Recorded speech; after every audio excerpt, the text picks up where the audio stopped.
Hello everyone. हम आज Eicher Motors पर एक नज़र डालने जा रहे हैं। इसके टेक्निकल्स और फंडामेंटल्स को भी हम देखेंगे और इसका थोड़ा बिजनेस क्या है वो भी हम आज देखेंगे। तो अगर हम यहाँ पर देखते हैं टेक्निकल्स के अंदर, जो आयशर मोटर्स है जो ऑल टाइम हाई को ब्रेक कर चुका है, और हमें ये देखना है कि अगर ये ऑल टाइम हाई को ब्रेक करता है, इस जो मंथली कैंडल है जो इस ऑल टाइम हाई के ऊपर ये क्लोज होती है कि नहीं। और अगर हम उसी तरह एक वीकली कैंडलस्टिक्स देखते हैं, वीकली से ये ऑल टाइम हाई को ब्रेक कर चुका है और एक कैंडल ऊपर क्लोज हो गई है।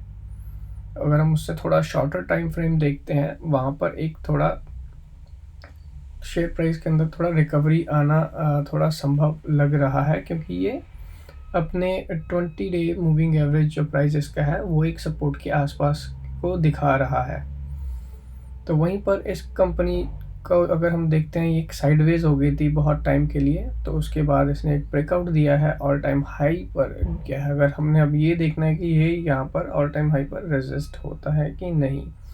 यहाँ पर मार्केट्स हमारी नीचे आ रही हैं, वहीं पर ये स्टॉक है जो मंथली कैंडलस्टिक्स पर ऑल टाइम हाई को ब्रेक कर चुका है, क्योंकि लॉन्गर टर्म का अगर हम देखते हैं टाइम फ्रेम जो ये है इस कंपनी का, वो वहीं पर अगर हम इस कंपनी का हम फंडामेंटल एनालिसिस करते हैं, तो हमें यहाँ क्या दिख रहा है कि जो इसका मार्केट कैप है इस कंपनी का वो 95216 करोड़ का है। वहीं पर जो इसका शेयर प्राइस है 3481 का है, रुपीज़ है जो। वहीं पर अगर हम इसका ऑल टाइम हाई देखते हैं, वो है 3514 का, और हमारा जो लो है इस कंपनी का, जो लो लगाया था इसने अभी, तो वह है 2110 का। वहीं पर इस कंपनी का ROC 18.3% है, वहीं पर ROE 14%। स्टॉक का जो PE है वो 46.4 का है, वहीं इंडस्ट्री का PE 37 का। लास्ट ईयर का जो EPS था इसका 61.3 है, वहीं पर जो EPS इस साल का जो है वो है 75 का इस साल का EPS था। तो हम ये देखना चाह रहे हैं, इस कंपनी ने ऑल टाइम हाई ब्रेक किया है जहाँ पर मार्केट्स में गिरावट आ रही है, तो उसका रीज़न हम थोड़ा ढूंढना चाहेंगे। वहीं पर डेट टू इक्विटी 0.01 है। करंट एसेट्स हैं जो इस कंपनी के, जो करंट एसेट्स जो इस कंपनी के खड़े हैं वो 5195 करोड़ के हैं। करंट लाइबिलिटीज़ है जो 2983 करोड़ का है। कैश फ्लोज, अगर फ्री कैश फ्लो की बात करते हैं, 888 करोड़ की 888 करोड़ का फ्री कैश फ्लोज है। डेट इस कंपनी के ऊपर 108 करोड़ का है। वहीं पर इसका जो इन्वेंट्रीज के अंदर जो इनके पास सामान है वो है 1132 करोड़ का। वर्किंग कैपिटल जो इस कंपनी का हम देखते हैं वो है 2284 करोड़ का। वहीं पर जो डिविडेंड यील्ड है 0.6% का है। CAGR हम लास्ट 3 ईयर्स का देखते हैं 1.68। वहीं पर जो सेल ग्रोथ है इस कंपनी का 5 ईयर्स का है, जो CAGR वो है 7.92% का। अब हम यहाँ पर क्वार्टर ओवर क्वार्टर अगर एनालिसिस करते हैं इस कंपनी का, अगर हम देखते हैं जो क्वार्टर मार्च 22 और जून 22 का जो है क्वार्टर, उसके अंदर जो सेल के अंदर बढ़ोतरी आई है 6.39% की। वहीं पर जो EBITDA है इस कंपनी का जो वो गिरा है 1.65% से। वहीं पर प्रॉफिट बिफोर टैक्स इसका भी गिरा है 1.67% से, सॉरी 1.76% से, माफ़ करना है। और वहीं पर नेट प्रॉफिट जो है इस कंपनी का वो पॉजिटिव में है 0.09%। सो इतना ज़्यादा बढ़त नहीं आई है प्रॉफिट्स के अंदर। तो वहीं पर अगर इसका ऑपरेटिंग प्रॉफिट मार्जिन देखते हैं मार्च 2022 का, वो है 23.71%। और वहीं पर अगर हम इसका जून का ऑपरेटिंग प्रॉफिट मार्जिन देखते हैं वो 24.46% का है। नेट प्रॉफिट मार्जिन जो इस कंपनी का मार्च का 22 का था वो 19.11 का था। और वहीं पर अगर हम देखते हैं जून क्वार्टर का 17.97 का है। अगर हम year wise quarter over quarter का एनालिसिस करते हैं, तो हमें यहाँ कुछ दिखाई दे रहा है कि इसमें काफ़ी ज़्यादा बढ़ोतरी आई है। तो ये भी एक रीज़न हो सकता है, शेयर प्राइस ऊपर गया है कंपनी का। सेल्स हैं जो वो 72% से बढ़ी है, 72.08% से। वहीं पर जो EBITDA है जो इसका जो बढ़ा है 105.02% से बढ़ गया है आयशर मोटर्स का। वहीं पर अगर हम प्रॉफिट बिफोर टैक्स देखते हैं 141.84% से बढ़ा है। नेट प्रॉफिट्स में भी काफ़ी अच्छा जंप आया है, जो कि 157.52% से इसकी बढ़ोतरी हुई है नेट प्रॉफिट्स के अंदर। हम अगर ऑपरेटिंग प्रॉफिट मार्जिन्स देखते हैं ईयर ओवर ईयर क्वार्टर के कंपैरिजन पर, वो है इस जून क्वार्टर 21 का 16.39 का, और वो बढ़कर 24.46% हो गया है। वहीं पर जो नेट प्रॉफिट मार्जिन्स हम देखते हैं वो 12.01% से 17.97% हो गए हैं। हम थोड़ा इस कंपनी पर लॉन्ग टर्म का एक ट्रेंड देखना चाहेंगे, और उससे पहले हम ईयर ओवर ईयर का भी एनालिसिस कर लेते हैं। तो जो मार्च 21 और मार्च 22 के अंदर हम अगर देखते हैं, जो सेल्स में 18.09% की बढ़ोतरी हुई है।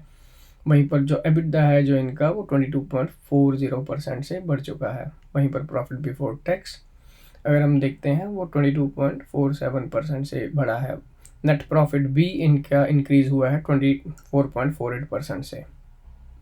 ऑपरेटिंग प्रॉफिट मार्जिन 20.4% से वो बढ़कर 21.15% हो गए हैं। ईयर ओवर ईयर का जो नेट प्रॉफिट मार्जिन हैं वो 15.45 से बढ़कर 16.28% हो गया है।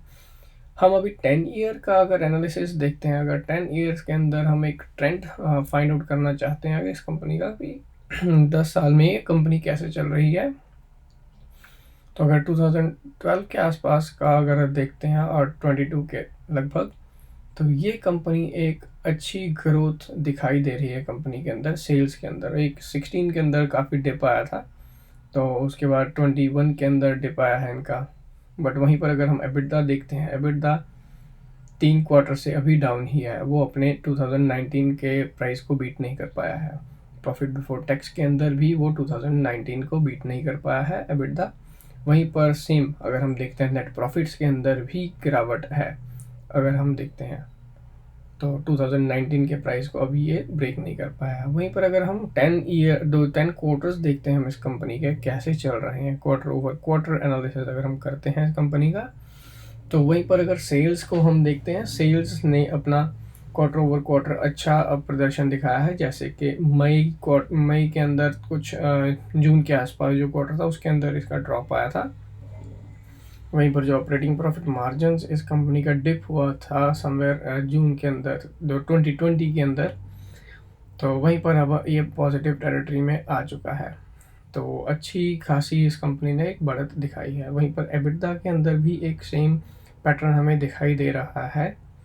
प्रॉफिट बिफोर टैक्स के अंदर भी वही पैटर्न है जो हमारा एबिटडा के अंदर। बट यहाँ पर अगर हम देखते हैं, एबिटडा एक प्रॉफिट बिफोर टैक्स में डिप आया है, वहीं एबिटडा के अंदर भी डिप आया है।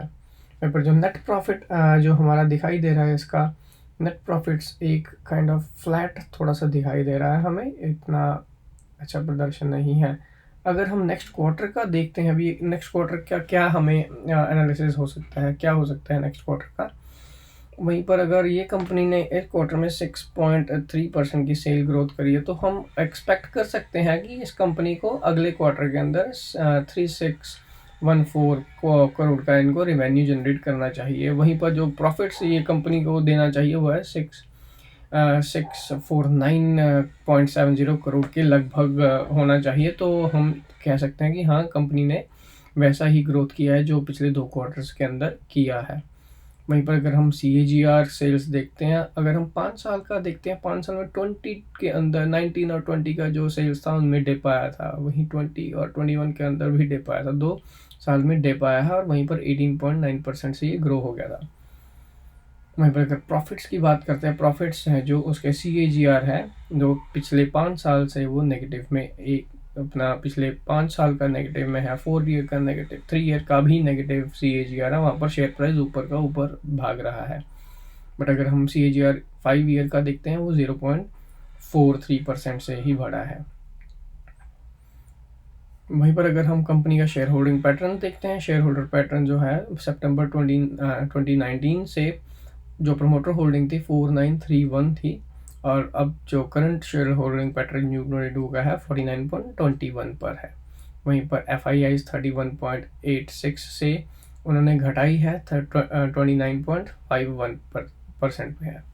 वहीं पर DII 7.22 थी इनकी, अब हिस्सेदारी है जो 10.39। इन्होंने DIIs ने इसके अंदर हिस्सेदारी बढ़ाई है और FIIs ने भी बढ़ाई है। तो वहीं पर अगर हम पब्लिक देखते हैं, पब्लिक ने अपनी होल्डिंग्स घटा दी है। तो इस कंपनी का जो बिज़नेस हम अगर देखते हैं तो इस कंपनी के अंडर बाइक्स आते हैं जो कि बुलेट के बाइक्स हैं, हम सबको पता है, जैसे कि बुलेट 500 हो गया, क्लासिक 350, मीटियोर 350 हो गया, हिमालयन का बाइक है इनके पास। तो बहुत अच्छे बाइक्स ये कंपनी भी बनाती है। वहीं पर थंडरबर्ड भी इस कंपनी का ही प्रोडक्ट है। तो अगर इस कंपनी का प्रोडक्ट का और देखते हैं, उनका जो ट्रक्स के अंदर जो भी बिजनेस आता है, ट्रक्स हैं उनके अंदर, लाइट ड्यूटी व्हीकल्स हैं उनके पास, मीडियम ड्यूटी जो व्हीकल्स भी हैं, तो जो टिपर्स होते हैं वो भी इन कंपनी के पास है। वहीं पर अगर हम इन कंपनी के ट्रक्स की बात करते हैं तो इनके अंदर ये 2 तरह के ट्रक्स भी आते हैं जो कि मिनी ट्रक्स कहलाए जाते हैं। लाइट व्हीकल्स के अंदर इनके पास काफ़ी रेंज दिखाई दे रही है। तो समवेयर अराउंड 30 के आसपास इनके प्रोडक्ट, 30 के आसपास ये प्रोडक्ट हमें दिखे हैं। मीडियम के अंदर अगर हम देखते हैं, मीडियम के अंदर भी काफ़ी ज़्यादा इनकी रेंज है आइशर मोटर्स के ट्रकों की। अगर हम टिपर्स की बात करते हैं, टिप्परों के अंदर ये इनके पास 4 तरह की कैटेगरीज हैं, 4 टिपर्स इनके पास है। तो वहाँ पर ये ट्रैक्टर्स भी काफ़ी इनके बिकते हैं। ट्रैक्टर्स में अराउंड 30 to 32 ऐसा लगभग इनके पास अलग अलग मॉडल्स हैं इस कंपनी के पास ट्रैक्टर्स की। तो ये काफ़ी अच्छा इस कंपनी का जो बिज़नेस मॉडल है वो हमें यहाँ पर दिखाई दे रहा है। तो मुझे ये लगता है कि मैं थोड़ा इस कंपनी में वेट करूँगा और मैं ये देखना चाहूँगा कि ये जो हमारा टेक्निकल लेवल है तो इसको होल्ड कर पाता है या कि यहाँ से वापस गिर जाता है। अगर वहीं पर हम देखते हैं, जब इस कंपनी ने लास्ट टाइम एक हाई लगाया था, हाई लगाने के बाद एक इसका डाउन ट्रेंड कंपनी का शुरू हो गया था, जो कि यहाँ पर जो इसने डिप लगाया वो 60% का डिप लगाया था इस कंपनी ने 20 के अंदर। बट अभी इसके अंदर एक ग्रोथ आ रही है। सिर्फ ये साइडवेज हो गया था और जो क्वार्टर ओवर क्वार्टर ईयरली हम देखते हैं उसके कारण इसके अंदर काफ़ी इन्वेस्टर्स एक्साइटेड हो चुके हैं और मैं खुद वेट करूँगा कि ये कंपनी का एनालिसिस आगे करेंगे तो देखेंगे क्या इसका ये प्राइस रेजिस्ट कर पाता है कि नहीं। तो यहाँ पर एक सपोर्ट्स यहाँ पर 2 और हैं, तो ये 1, 2 और 3 सपोर्ट्स के आसपास हम देखेंगे। वहीं पर जो 100 डे मूविंग एवरेज है वो भी काफ़ी दूर है इस प्राइस से, बट 20 डे मूविंग एवरेज को टच करना चाहिए। 20 day moving exponential moving average एक इलास्टिक बैंड की तरह होती है।